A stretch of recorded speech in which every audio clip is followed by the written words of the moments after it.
Hi everyone, welcome back to my YouTube channel. तो आज का हमारा टॉपिक है लाइफ इन हड़प्पन सिटीज़। और हमने पहले अपना टॉपिक कर लिया था प्रीवियस वीडियो में।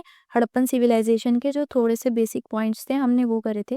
और आज हम यहाँ पे लाइफ के बारे में जानेंगे वहाँ के लोगों की।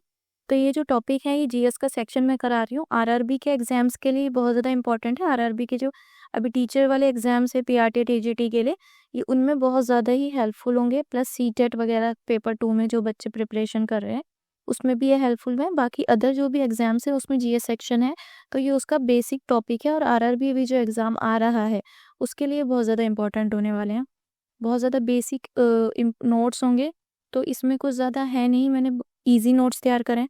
तो अगर आपने चैनल को अभी तक सब्सक्राइब नहीं किया है तो मेरे चैनल को सब्सक्राइब कर दें। यहाँ पे पूरी तैयारी होगी जीएस के सेक्शन की। स्टार्ट करते हैं। तो पॉइंट आ जाता है हमारा, ruler use to plan the construction of important buildings. तो रूलर इम्पोर्टेंट बिल्डिंग का कंस्ट्रक्शन हो गया, या फिर they use to send people to distance places get metal precious stones and other things. तो वहाँ के जो रूलर शासक वर्ग था वो ये डिसाइड करता था कि किन महत्वपूर्ण इमारतों का निर्माण कराना है, और वही जो है लोगों को दूर दराज के स्थानों पे पत्थर या कीमती धातु वगैरह लेने भेजा करते थे, क्योंकि ये ट्रेड पे चलती थी, ये सिविलाइजेशन, ये व्यापारी यहाँ पे ज़्यादा थे। सेकंड पॉइंट यही आ जाता है कि the most dominant group of the society was of merchant, यानी व्यापारियों का जो समूह था वो सबसे ज़्यादा प्रमुख प्रभाव रखता था समाज में। और ये हर एग्जाम्स में क्वेश्चन आ जाता है इस टॉपिक से कि जो वहाँ की इकोनॉमी थी वो कैसी थी, हड़प्पा सिविलाइजेशन की। तो वो मर्चेंट बेस थी, व्यापारियों का प्रभाव ज़्यादा था। There were labourers also, farmer, doctor, priest and officers present in the civilisation. तो सभ्यता में मजदूर, किसान, चिकित्सक, पुजारी, अधिकारी आदि भी मौजूद थे। There were scribes who knew how to write and prepared seal and wrote on material might have not survived.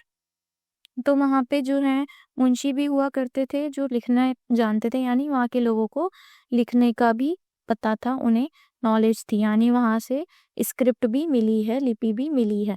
Prepare seal करते थे और मटेरियल्स वगैरह पे लिखते भी थे, जो कि अब हमें बहुत उनमें से कुछ नहीं बचे हैं, सर्वाइव नहीं हो पाए, वो इतने टाइम तक नहीं रह पाए। जो कुछ मिले हैं थोड़े बहुत एविडेंस, उनसे ये पता चलता है। Men's and women's were fond of the ornaments. महिलाएं पुरुष ऑर्नामेंट्स, गहनों के, नेकलेस वगैरह के भी वहाँ से हमें एविडेंस मिले हैं। तो इससे पता चलता है कि पुरुष और महिलाएं आभूषण के शौकीन थे, जिनमें हार, उंगली के छल्ले आदि का पता चला है। फिर आ जाता है craft persons were used to make all kind of things either at home or workshops. तो शिल्पकारों की भूमिका दिखती है समाज में कि वो सभी प्रकार की चीज़ों का निर्माण अपने कार्यशालाओं में या घरों में ही किया करते थे। फिर उसके बाद आ जाता है टेराकोटा टॉयज भी मिले हैं। बहुत टाइम पहले ऐसा माना जाता है कि बच्चे इनसे खिलौनों से खिला करते होंगे, तो ऐसे भी अवशेष हड़प्पा सिविलाइजेशन से प्राप्त हुए हैं। वहाँ का क्या सिविलाइजेशन का कल्चर, वहाँ की कलाकृतियाँ कैसी थी? तो पहली बात तो ये सिंधु घाटी भी बोल सकते हैं, यहाँ पे कंटेम्प्रेरी थी, तो हड़प्पा इसको बोला जाता है, हड़प्पा सिविलाइजेशन ही मेन है। So copper and bronze were used to make tools. Copper और ब्रोंज का यूज़ करा जाता था, जिसमें ऑर्नामेंट्स में यूज़ होता था, वेसल्स में और वेपन बनाने में इनका यूज़ होता था। तो इसलिए इसे हम ब्रॉन्ज सिविलाइजेशन भी हम इसको बोलते हैं, हड़प्पन सिविलाइजेशन को ब्रॉन्ज सिविलाइजेशन भी कहा जाता है। तो तांबे और कांसे का उपयोग और आभूषण बनाने में किया जाता था। दूसरा, gold and silver were also use at that time. और गोल्ड और सिल्वर के भी वहाँ से थोड़े बहुत एविडेंस मिले हैं कि उस समय पे सोना और चांदी का भी प्रयोग किया था। Beads, blades and weight were also found and pots were made with black designs. तो मन का चाकू बट्टा भी उस समय पे पाए गए हैं, और जो बर्तन होते थे उन पे काली कलाकृतियां भी, इसके भी अवशेष पाए हैं, उन पे बनी होती थी। क्या रॉ मटेरियल जो था, तो वो 7000 ईयर्स अगो ऐसा हमें पता है कि मेहरगढ़ में कॉटन के साक्ष्य मिले हैं, कपास के साक्ष्य मिले हैं 7000 साल पूर्व।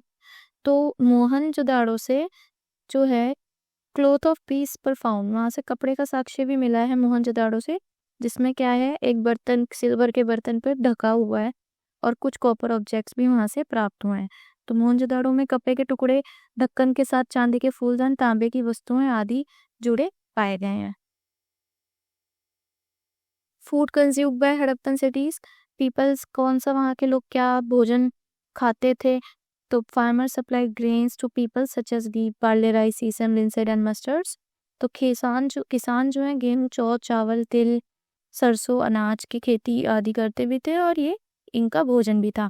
प्लो वाज ऑल्सो यूज टू, प्लो मिला है यानी कि हल का साक्ष्य प्राप्त हुआ है हमें।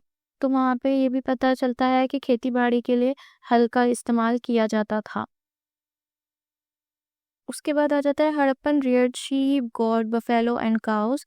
हड़प्पा वासी जो हैं क्या पालते थे? शीप, गॉड, बफेलो, भेड़, बकरी, भैंस पालते थे, शिकार भी करते थे, प्लस मछली मत्स्य पालन के भी वहाँ पे साक्ष्य प्राप्त हुए हैं। सभ्यता के दौरान प्रयुक्त होने वाली कच्ची सामग्री, क्या रॉ मटेरियल सिविलाइजेशन में यूज हुआ है और कहाँ से ये प्राप्त हुआ है, कहाँ से इनका ट्रेड, क्योंकि हमें पता है कि वो कैसी थी, ट्रेड इकोनॉमी करते थे, ट्रेड यानी व्यापार करते थे वो लोग। तो व्यापार कहाँ से करते थे? हड़प्पा किससे व्यापार करता था? मेसोपोटामिया के साथ व्यापार करता था, क्योंकि मेसोपोटामिया और ये हड़प्पा एक दूसरे के कंटेम्परेरी थी। तो कॉपर जो है राजस्थान, ओमान और वेस्ट एशिया, और tin Afghanistan and Iran, gold जो है कर्नाटक, एंड प्रीशियस स्टोन्स वगैरह गुजरात, ईरान एंड अफगानिस्तान। ये हमें पता चलता है। देन आ जाता है रिलीजियस लाइफ में, इसको थोड़ा जूम कर देती हूँ। हड़प्पा वासियों की रिलीजियस लाइफ कैसी थी? तो हड़प्पा का धार्मिक जीवन, जिसमें हड़प्पन स्क्रिप्ट मिलती है हमें। People worshipped Pashupati, Mahadev, terracotta figures. ठीक है, लोग जो है पशुपति की, महादेव की पूजा करते थे, और माँ देवी एक टेराकोटा प्रतिमा भी पाई गई है। It shows a plant in growing out of the embryo of a woman. इस मूर्ति में एक प्लांट भी मिल रहा है जो कि भ्रूण से निकलता हुआ महिला के दिखाया गया है। और Harappan script is pictographic script थी। कैसी स्क्रिप्ट थी? तो पिक्टोग्राफिक थी, बट इसको अभी तक पढ़ा नहीं गया है, तो नॉट डेसिफर्ड। ठीक है, अभी तक इसे पढ़ा नहीं गया है। और ये जो लिपि है हड़प्पा लिपि, भारतीय उपमहाद्वीप की पुरानी लिपि है, सबसे पुरानी लिपि मानी जाती है ये भी भारतीय उपमहाद्वीप की। इसके बाद आगे चलते हैं। माना जाता है कि जो they are recorded on seals and contain only few words. क्या है लिपि की एक खासियत के सील्स पे भी हमें देखने को मिलती है हड़प्पन सिविलाइजेशन, जो हड़प्पन लिपि है सील पे भी दर्ज है। नो टेम्पल वर फाउंड, कोई मंदिर का साक्ष्य नहीं मिला है। लोग किसकी पूजा करते थे? Peepal, bull, dove, the pigeon was worship, इनकी लोग यहाँ पे पूजा करते थे। They also believed in evil spirit, बुरी आत्माओं में भी लोगों का विश्वास था। Harappan script is the oldest script, same line अभी हमने पहले भी पढ़ी थी कि ओल्डेस्ट स्क्रिप्ट मानी जाती है। आगे बढ़ते हैं, हड़प्पन सिटी के एक स्टेट के बारे में पढ़ेंगे, धोलावीरा जो था। धोलावीरा इंपॉर्टेंट है, इसकी क्या खासियत है ये जानेंगे। तो it is located on Khadir belt and run of Kutch, Gujarat. It is the divided into 3 part. क्योंकि ये इंपॉर्टेंट है क्योंकि यही एक स्टेट है, यही जो हड़प्पा का वहाँ पे जो एक शहर है, ये 3 पार्ट में डिवाइड था। बाकी सभी 2 पार्ट्स में थे, ये 3 पार्ट में था। तो क्वेश्चन आता है कि कौन सा शहर हड़प्पा का 3 पार्ट्स में डिवाइडेड था? तो धोलावीरा था। ठीक है, walls were surrounded, the each part was surrounded by massive stones wall. तो पत्थरों की इमारतों से घिराव हुआ था। और large open area public ceremonies के लिए पाया गया है यहाँ पे। ठीक है, सार्वजनिक समारोह के लिए एक बड़ी खुला क्षेत्र मिला है। Harappan writing has been found on small seals and large letters of Harappan script were found which were carved out white stone and inlaid in wood. तो ये हमें मिला है हड़प्पा लिपि, मोहरों पे पाया गया है। लिपि के बड़े अक्षर पाए गए हैं जो सफेद पत्थर और लकड़ी में भी देखने को मिले हैं। ये हमने पढ़ लिया, खादिर बेट पर स्थित है, 3 भागों में विभाजित था ये शहर, और हर भाग को किससे? बड़े पत्थरों की दीवारों से घेरा हुआ था। नेक्स्ट बढ़ते हैं। फिर हमारा जो दूसरा आ जाता है वो लोथल के बारे में आ जाता है। तो it was found near Sabarmati river, Gujarat, gulf of Khambhat. ठीक है, गुजरात साबरमती खम्बत घाटी के पास पाया गया है। रॉ मटेरियल यहाँ से मिले हैं, जैसे स्टोन्स वगैरह यहाँ अवेलेबल थे। तो कीमती धातुओं में कच्चे माल आसानी से उपलब्ध थे यहाँ। Its emerge as an centre of making objects out of stone, shell and metal. तो इसको इम्पोर्टेंट सेंटर माना जाता है क्योंकि यहाँ पे स्टोन, शेल्स का और मेटल के ऑब्जेक्ट यहाँ से हमें प्राप्त हुए हैं। फिर अब हम पढ़ लेते हैं कि इसके डिक्लाइन पे, पतन के क्या कारण थे, सभ्यता का जो डिक्लाइन हुआ उसके क्या कारण थे। तो 3900 years ago around people stop living in these cities, लोगों ने शहरों में रहना बंद कर दिया। Writing seals and weight were not use any more, seal का, लेखन मोहरों का, वजन का उपयोग अब नहीं करते थे। तो ये लोग वेट भी करते थे उस समय। यहाँ पे जो मानक बट्टे पाए गए हैं उससे ये भी पता चलता है कि वेट का कंसेप्ट भी, मेजरिंग वेट कंसेप्ट भी था यहाँ पे। अब फिर थर्ड यहाँ पे आ जाता है bringing of raw material from the distance places start reducing. दूर से जो रॉ मटेरियल आता था, यानी कि जो ट्रेड चल रहा था, दूसरे जगहों के साथ, दूसरी सिविलाइजेशंस के साथ व्यापार चल रहा था, वो खत्म हुआ। In cities such as Mohenjodaro, garbage piled up on the street, the drainage system broke down and small houses were build on the streets.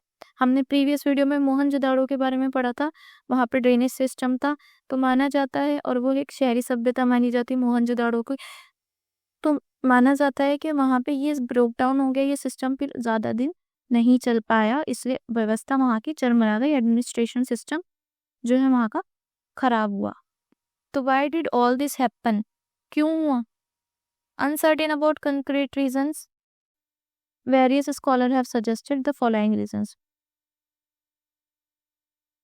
कोई ठोस हम इसके कारणों का नहीं दे सकते हैं। कुछ रीजंस मानते हैं कि नदियाँ सूख गई होंगी, डिफॉरेस्टेशन हो गया होगा, वन उन्मूलन हो गया होगा, क्योंकि जो लोग यूज़ करते थे खाना बनाने वगैरह में लकड़ियाँ वगैरह वहाँ से, और कॉपर ऑर्स भी ख़त्म हो गए होंगे। ओवर ग्रेजिंग हो गई होगी क्योंकि मवेशियाँ पालते थे, तो जो चारा चलने से क्या हो गया होगा, सारे एक जगह की वेजिटेशन नष्ट हो गई होगी। Probably the ruler might have lost control, और हो सकता है कि जो रूलर्स थे उनका भी कंट्रोल वहाँ से लॉस्ट हो गया। तो ये आज का टॉपिक था, हड़प्पन सिविलाइजेशन, हमारा एंशिएंट हिस्ट्री का पार्ट फर्स्ट और पार्ट 2 हो गया है complete. Thank you so much from our side.